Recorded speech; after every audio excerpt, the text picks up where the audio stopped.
जळगावात हवामान आधारित केळी पीक विमा योजनेमध्ये घोटाळा झालाय। तब्बल 45 हेक्टरवर बोगस केळी पीक विमा काढल्याचं उघड झालंय।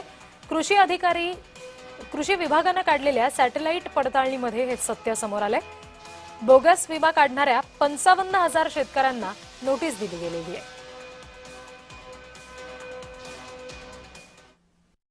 कमी क्षेत्र असताना जास्त क्षेत्र नोंदवून 45,000 हेक्टरवरती अशा प्रकारची सॅटेलाइट इमेज द्वारे जी काही एमआरसॅक मार्फत पडताळणी करण्यात आली, त्यामध्ये अशा प्रकारची परिस्थिती दिसून आलेली आहे। त्यांच्या याद्या आपल्याला प्राप्त झालेल्या आहेत आणि त्यांना सर्वांना मी कृषी विभागाची जी बैठक आहे ती बैठक घेतलेली आहे। त्याच्यामध्ये इन्शुरन्सचे देखील प्रतिनिधी होते आणि त्यामध्ये आपल्याला जेवढ्या केवढ्या क्षेत्रांवरती असे आढळून आलेलं आहे त्या सगळ्यांना नोटीस देणं आवश्यक आहे। तर ॲग्रिकल्चरल इन्शुरन्स कंपनी यांना तशा प्रकारचे डायरेक्शन देण्यात आलेले आहेत।